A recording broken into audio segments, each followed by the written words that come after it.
শিঙা ফুকেছে। গোপাল কৃপণ হলে কি হবে?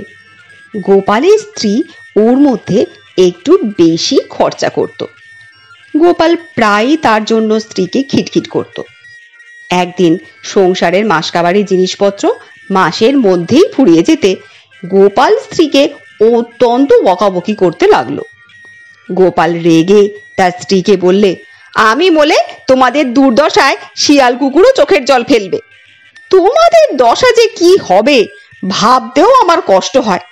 দিব্যি দুহাতে রোজগার করে আনছি আর তোমরা বেমালুম তাকে উড়োচ্ছ।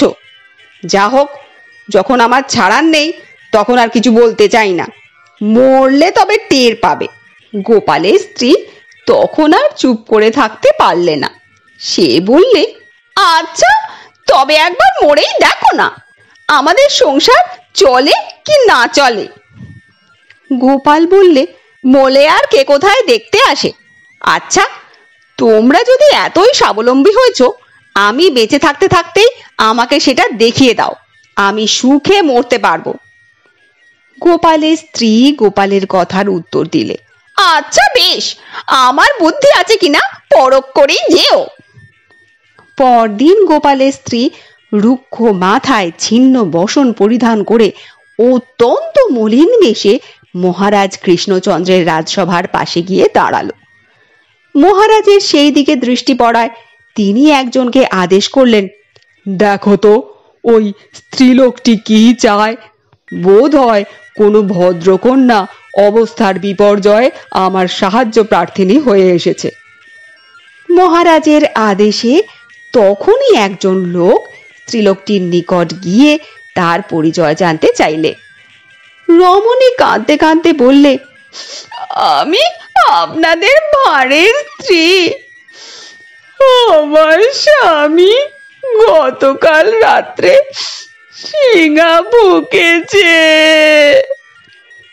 এই কথা শোনা মাত্র মহারাজ বললেন, আহা, গোপাল ইহ জগতে নেই, শিঙা ফুকেছে।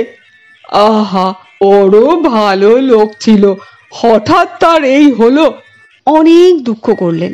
তারপর কোষাধ্যক্ষকে বললেন, আচ্ছা উপস্থিত গোপালের স্ত্রীকে 200 টাকা দিয়ে দাও, তারপর যা হবার তাই হবে। রাজ আদেশে কোষাধ্যক্ষ গোপালের স্ত্রীকে 200 টাকা দেবার পর গোপালের স্ত্রী আঁচলে টাকাগুলি বেঁধে বাড়িতে গেল। গোপালের স্ত্রী গোপালকে সব কথা খুলে বললে।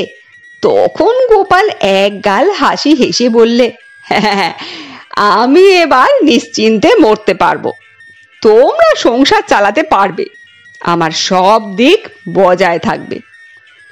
মহারাজ কৃষ্ণচন্দ্র সদল বলে সান্ধ্য ভ্রমণে বেরিয়ে শুনলেন গোপাল মরেনি, সে সুস্থ শরীরে বাড়িতে আছে। তখন মহারাজ অত্যন্ত ক্রুদ্ধ হলেন। তিনি বললেন, গোপালের বংশটা খেলা পেয়েছে, যার যখন যা ইচ্ছে সে তেমন ভাবে টাকাগুলো বার করে নিয়ে যাচ্ছে। না, ফন্দি মন্দ নয়। ছেলে এসে বললে বাবা কেষ্ট পেয়েছে, স্ত্রী এসে বলল শিঙা ফুকেছে। আচ্ছা দেখছি বেটি তার শীতে সিঁদুর পরে কেমন করে। গোপাল দূর হতে মহারাজকে সদল বলে আসতে দেখে একটা বড় শিঙা নিয়ে বাজাতে লাগলো। শিঙা বাদতে পাড়ার ছেলে বুড়ো সবাই ছুটে এলো। পাড়া যেন তোলপাড় হতে লাগলো। মহারাজও পিছন হতে ছড়িটা দিয়ে গোপালকে খোঁচা দিয়ে বললেন, বলি কি হচ্ছে গোপাল? গোপাল মহারাজকে দেখে অভিবাদন করতে করতে বলতে লাগলো, এই হুজুর শিঙা ফুঁকছি। মহারাজ বললেন, ওসব শিঙা টিঙা ফুঁকলে চলবে না, এখন তোমার শ্রাদ্ধটা যাতে ভালো রকম হয় তাই করে যাই।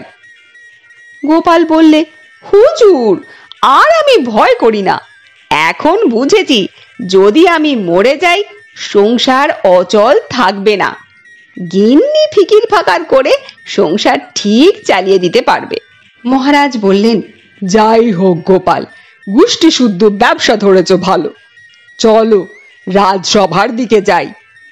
এই বলে মহারাজ গোপালকে সঙ্গে নিয়ে চলে গেলেন।